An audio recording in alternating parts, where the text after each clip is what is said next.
A lover's promise never came with a maybe. So many words I left unspoken. The silent voices are driving me crazy. After all the pain you caused me, making love could never be your intention. You'll never know how much you hurt me. Stay, can't you see that I wanna fall from the stars straight into your arms. I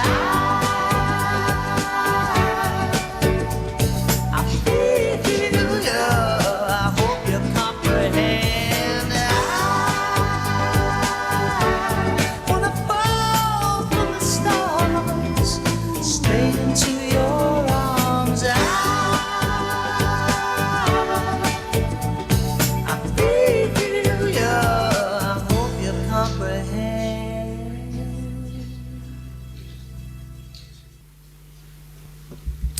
Good afternoon and welcome to St Mark's.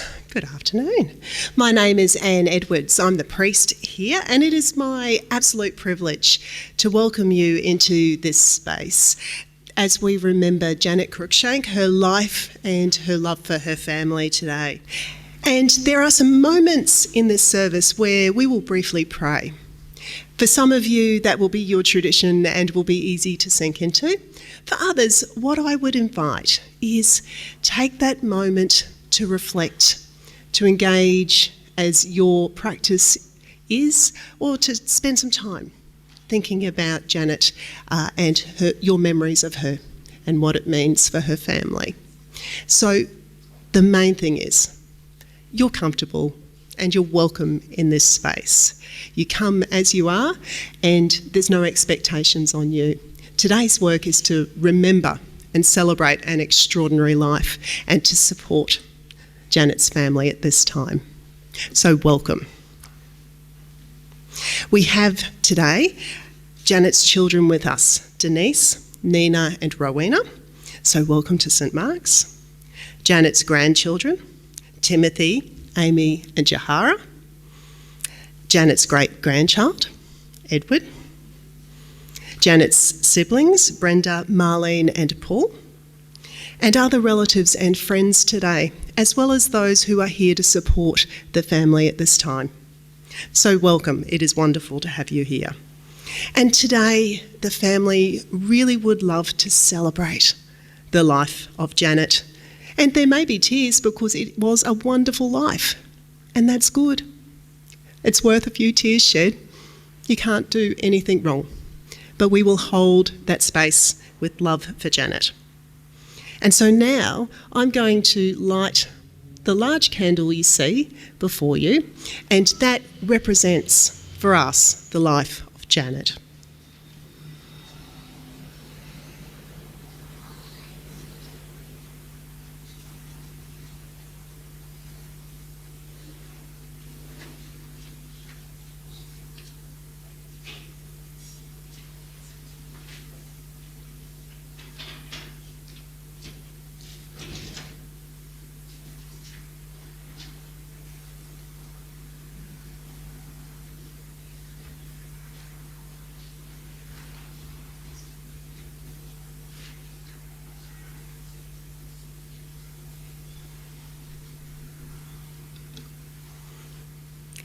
Let's hold a sacred space of reflection and prayer together. Lord, we thank you for giving us the life of Janet. Today we do not mourn, but celebrate all she achieved and the legacy she leaves behind. We will remain ever grateful for being blessed with her presence and the light she shone into so many lives and hearts. We will treasure her and all she stood for, cherishing the memories we have that shall never fade. Our first reading today comes from the Gospel according to John, chapter 14, and I'll read verses 1 through 3. Do not let your hearts be troubled. Trust in God. Trust also in me. In my Father's house are many rooms. If it were not so, I would have told you. I am going there to prepare a place for you. And if I go and prepare a place for you, I will come back and take you to be with me, that you also may be where I am. I invite now Denise and Nina and Rowena to come and share with you their memories of their mum.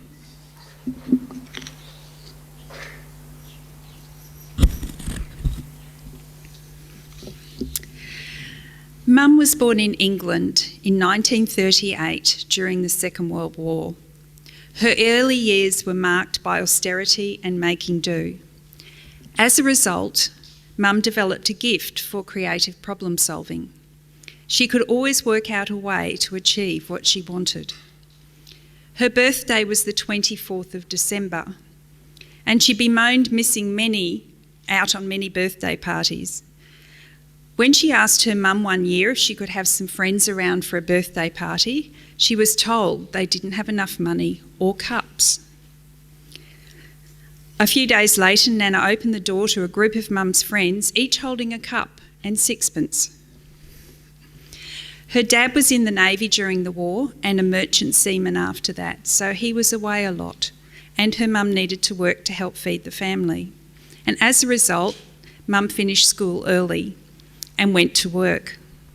A few years later, she met Dad, and after a whirlwind courtship of a few months, she married at 18, left home, and in lieu of a honeymoon, boarded a train to the north of Scotland to our grandparents' farm.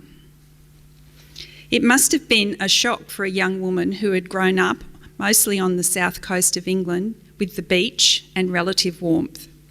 She was fortunate to have Dad's younger sister Hazel as company, and they formed a lifelong bond. Mum was an outdoors person, as my grandmother soon discovered when she attempted to put her to work in the house. After many broken dishes and burnt toast, she gave up, and Mum was sent out to do outdoor chores, and she was so much happier. When Mum married Dad, she had already applied to emigrate to New Zealand and made Dad agree to emigrate within 5 years of them getting married. 8 years later, with 2 young kids in tow, they emigrated to Australia as 10-pound poms, but not before they spent 2 summers driving around Europe in Dad's work van set up with mattresses in the back for all of us to sleep on. I still have a vivid memory of swimming in Lake Geneva with Mum, being chased by some quite aggressive swans. Mum and Dad arrived in Brisbane knowing no one, apart from people they met on the plane. We spent a week living in the Yungabar Migrant Hospital under the Story Bridge, and Dad got work on a building site in the city, which left Mum to traipse around an unfamiliar city with a 4- and 6-year-old to find us a house to rent. Within 2 days, she had not only found us a house, but had made friends with the real estate agent, who was English, and they and their family became good friends. Another of Mum's talents was her ability to talk to anyone and make friends with anyone and everyone she met. She attracted people to her, and she had a strong sense of helping people who were in difficulty or worse off than she was. 2 house moves later, and in 1970, Rowena was born. This didn't stop Mum's need to get away to the beach, and with a 3-month-old baby, we packed up and headed to Coolum to camp alongside Mum's sister, Marlene's family, with her younger brother in tow, all who had followed her to Australia. Her resilience was remarkable, as she needed to sterilise bottles and make formula, wash nappies, no disposables then, and cook for a family in a tent. Mum was highly intelligent, but not having the benefit of finishing school, she did not believe she was able to tackle skilled work. She had an affinity for children and got jobs related to this, working at the first after-school care service in Fortitude Valley in the 1970s, and then coaching gymnastics as an accredited coach. She also looked after friends' children regularly, and we often had an extra child sleeping over under the guise of a friend of Rowena. With a lot of encouragement and assistance in filling out the application, Mum got a job at the Royal Women's Hospital as an administration assistant in her late 40s. She thrived in this job, and once she had mastered the computer work, she relieved in all areas of the hospital and was actually the receptionist on labour ward when I was admitted to give birth to her first grandchild, Tim. Mum made many friends at the hospital who she stayed in touch with after she left. Mum was very close to all her grandchildren, and when Rowena returned from overseas to have Jahara, Mum retired and was on hand to help with caring for Joe. She even returned with Rowena and Joe to Saudi Arabia to help out for 3 months. She regularly went away on holidays with each of us and spent many hours playing with and entertaining her 3 grandchildren. Mum always took the opportunity to travel throughout her life and with Dad visited many interesting places, including South America, climbing to Machu Picchu, Nepal, walking to Dublin Base Camp, Thailand, where they rode elephants and went caving, and numerous places around Australia to go walking. When Dad retired, Mum finally realised her dream of living at the beach with a move to Coolangatta, where they lived till Dad's Alzheimer's necessitated a return to Brisbane and family support. After Dad passed away, Mum lived with Rowena and spent many enjoyable times there with her and her family and her friends. Mum led a full and eventful life, making the most of every opportunity to interact with people, make friends and enjoy her family. It is a legacy I hope to emulate.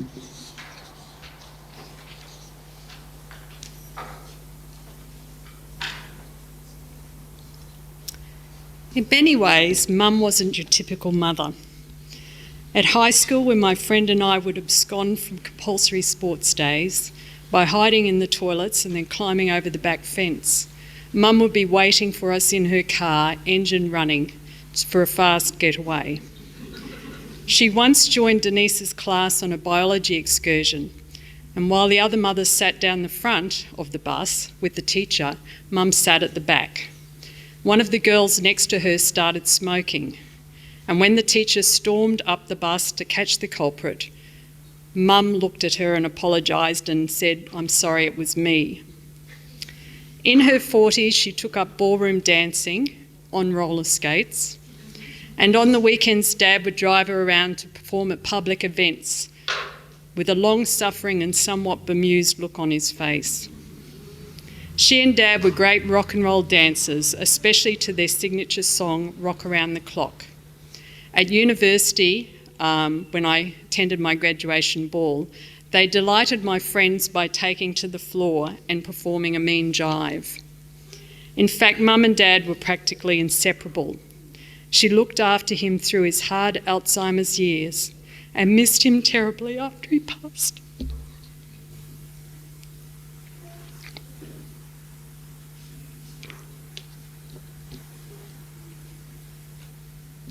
The day she died, it was their 67th wedding anniversary.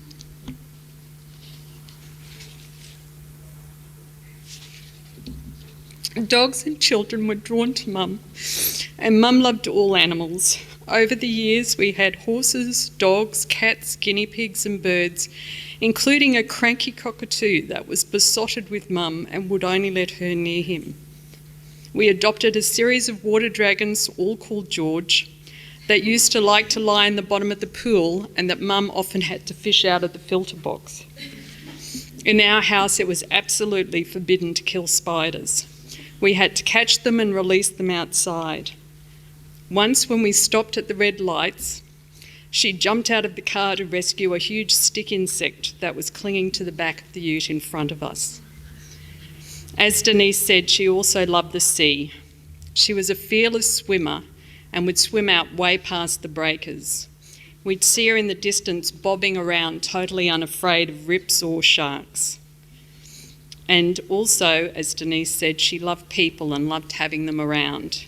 Friends and relatives were welcome any time, and for some of them, like our cousin Vanda, our friend Annette, and Rowena's friend Lisa, it was their second home. Sometimes our friends would drop in even if we weren't there to sit and have a chat with Mum. She loved people, but she also particularly loved her grandchildren. When Timothy was born, she used her privilege as a ward receptionist at the hospital to hover outside the birthing suite, ready to swoop in as soon as he was born. By the time Jahara arrived, she had actually made it into the birthing suite as Rowena's support person, and as soon as Jahara was born and wrapped in a blanket, Mum grabbed her and whisked off down the hall with her to show her hospital buddies, chased by the midwife who hadn't yet attached Jahara's identity bracelet. She spent a lot of time with them when they were young, and as Denise mentioned, even moved to Saudi for 3 months to help out when Jahara was a newborn. Mum had a wonderful sense of humour, and there was a lot of laughter in our family. She taught me not to take myself too seriously and to see the funny side even in the darker moments of life. She loved practical jokes, and when we were kids she would often hide in closets to leap out on us unexpectedly, a tradition I continued with my niece, nephew and stepdaughter Alicia. She was very insightful about people and could read their characters to a degree that was sometimes uncanny. She was also quite wise. When I failed some important uni exams and thought I might not be able to graduate as a vet, I remember her saying, "You carry your happiness with you. It doesn't depend on what job you do. Whether you're a vet or a street sweeper, you'll be as happy or sad as the person you are inside." She was an extraordinary, positive person who had a great belief that things would work themselves out and that life could be trusted, a trait I greatly admired but unfortunately did not inherit. Mum also had a strong belief that life continues after death, something that was often talked about in our family, so I look forward to seeing her again. So these are the things I learnt from Mum that I want to pass on to you today. Trust life. Don't take yourself too seriously. Don't be afraid to be yourself. Carry your happiness with you. Dance often, laugh a lot, love animals, and most importantly, don't kill spiders. Thank you. Okay, so I'm the last one, so that's me done. So I'm Rowena, the youngest of the Cruickshank girls. My mum lived with me for 5 years. And in the last 2 years I became her full-time carer.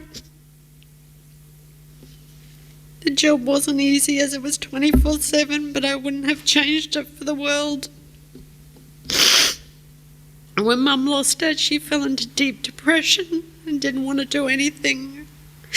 It took a lot of coaxing to finally make her realise she was with family and we would never put her in a home, which was her biggest fear. I gave up everything, my job, my friends, my life, and dedicated myself to making her happy once again. I tried everything with her, including art classes, shopping, coffee trips.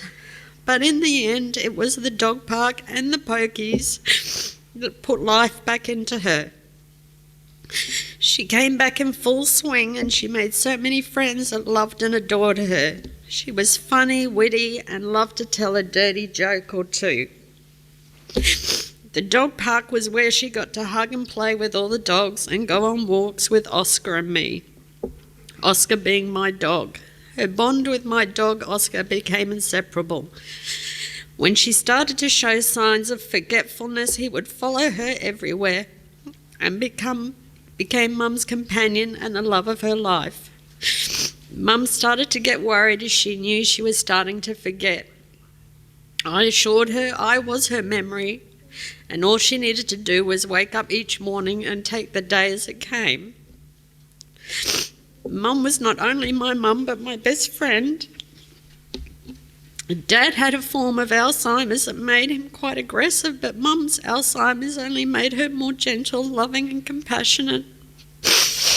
We were closer than anyone could have imagined. We danced and sang on Sundays. We played jokes on Tony and Shahara. We would sing in the car together to her favourite music. She would remember all the words. We were so in sync that certain comments from others always had us in fits of laughter to the point we couldn't breathe anymore. In moments of complete clarity, she would look at me and say, "Your dad never wanted another child, but I did, and now I know why.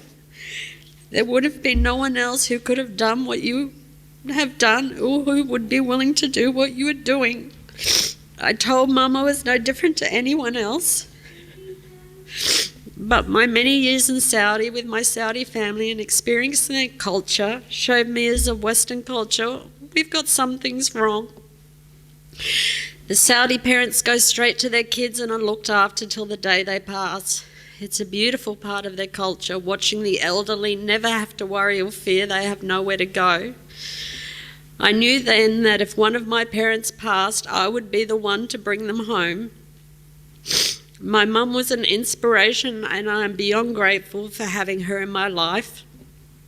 She went above and beyond for me growing up, and now it was my turn to take care of her. To Jahara and Tony, my partner, you both went above and beyond to make Mum feel that she was part of the family. The respect and help I received from you both were amazing. Jahara, your maturity in certain situations and your so patient and kindness to your grandma was beyond my expectations, even when it got really hard. To Georgie, Sharon, Shelley and all of the wonderful friends that she had, thank you for forging a great friendship with Mum and letting her know true friends can be discovered at any time in your life. For me, all I have left are memories of this vibrant, fun-loving, beautiful woman. I promised her I would see it through to the end.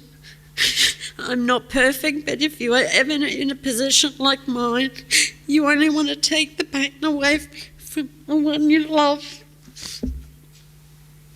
If for nothing else, I kept my promise, Mum. To the very end, you are not alone. I truly believe it was my father who said it's time to come to him. He probably had a conversation with God and they intervened before the pain of her ongoing deterioration became too much for the family. Friday night she had her favourite meal, fish and chips. She was sitting at the table and telling me how wonderful it was, and I was laughing, saying it was frozen and was just put in the oven, and how dreadful I was as a cook. And she had told me I always hated cooking too. But not even 10 hours later, she died in my arms. As dramatic and painful as it was for me, she took that walk from her room, which is a long way to my bedroom, in immense pain, to wake me up, so that in times to come I could heal from this.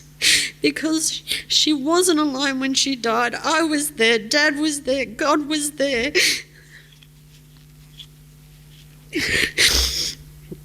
There are no degrees or certifications that prepare you for this. My only concern was to keep Mum moving and happy, to distract her from her illness. There are things and events we shared no one will ever know. I can honestly say the last 5 years of her life, she was happy.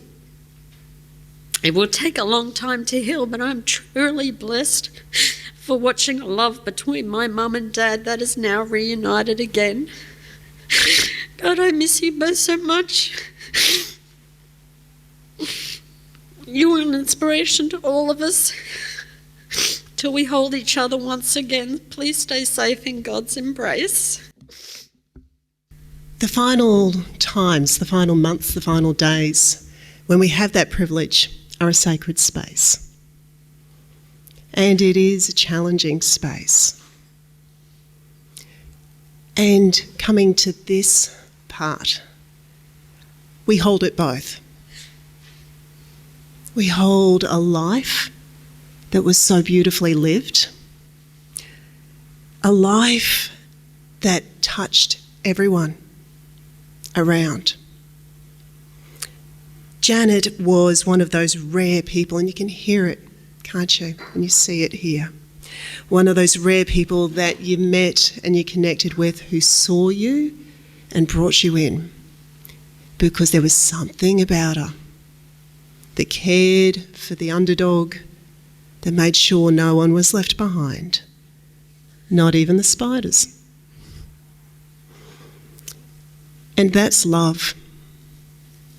That deep, deep love. It was a love that impacted community and life and nature. And even towards the end of her life, her friends at the dog park. Wasn't that perfect? Out in nature, animals that she loved, meeting new friends, spending time with her family. And the work is to pull it all together now. And it takes time. And you're right, you will heal. And you'll blossom because you have been gifted the resilience of Janet. She's shown you through her love the way to keep moving and to gift to the community and family around you that same flame that she brought in her life. And Rowena, you're right, God was there. God held you. The source of all love. Think of God as you will. But if we think of God as being the source of all love, that's something we all understand. And love filled that room. And love holds you all today.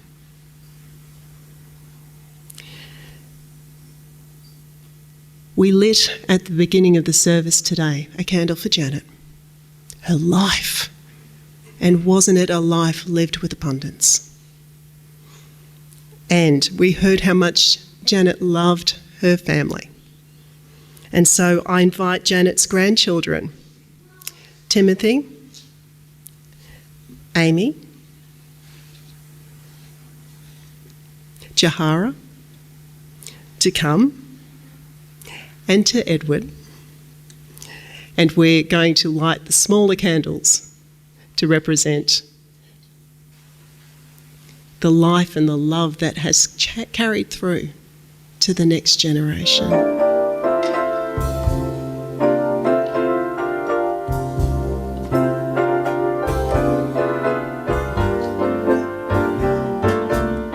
Unforgettable, that's what you are.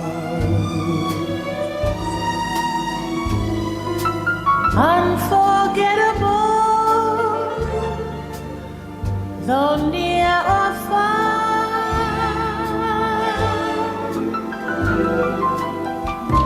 like a song of love that clings to me. How the thought of you does things to me never before. Has someone been more unforgettable in every way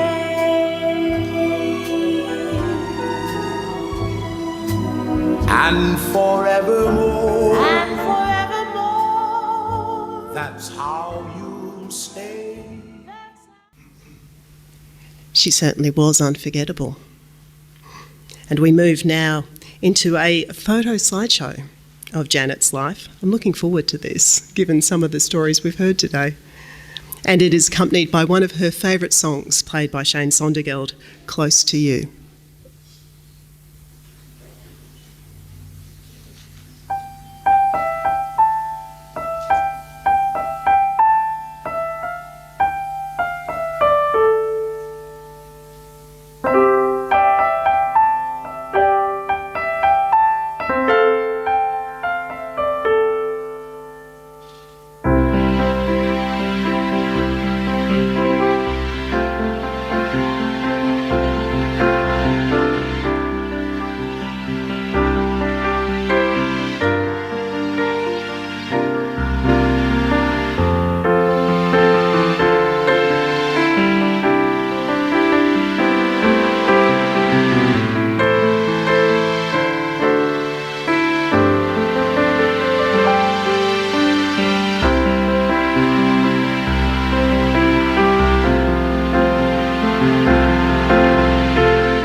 Rob, I invite you up now to present the reading.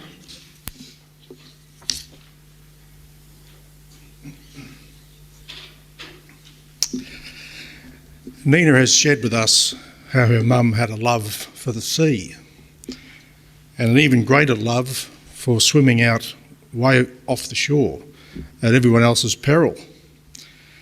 And I can remember a time when Nina and I were walking with Ken and Janet, which seemed like an inlet at the back of Twin Waters.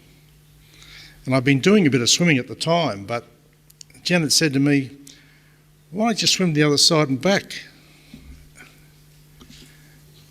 And I looked at her and she looked at me and I said, "There's no way." She said, "You jammy beggar." I think she was trying to get rid of me, that's what I thought. But anyway, it explains a lot of things. The sight of the ocean. I have lived in the sight of the ocean, where the water runs into the land. I have walked on the beach in the morning and left my footprints in the sand.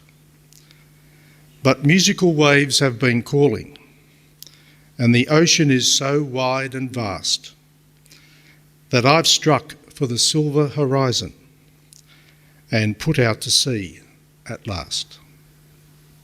Thank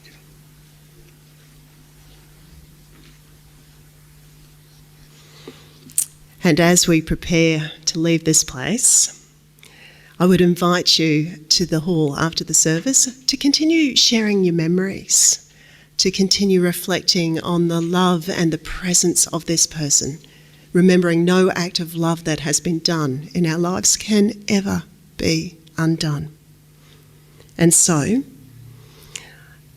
I pray my blessing upon you today.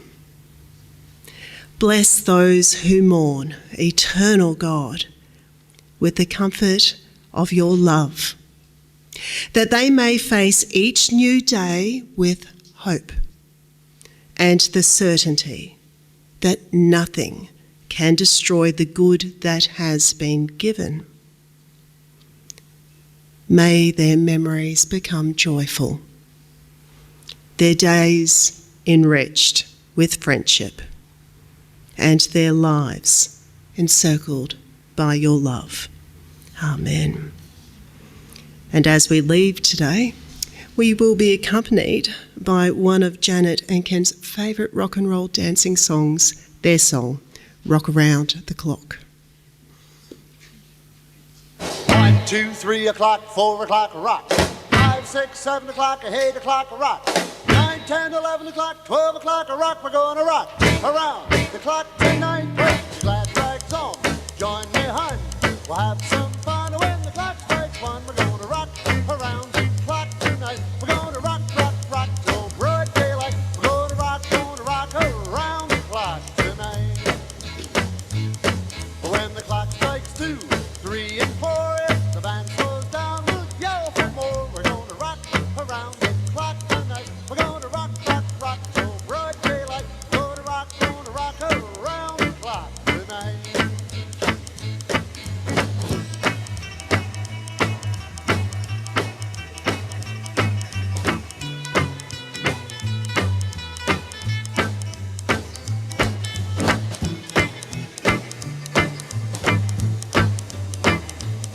When the chimes ring 5, 6, and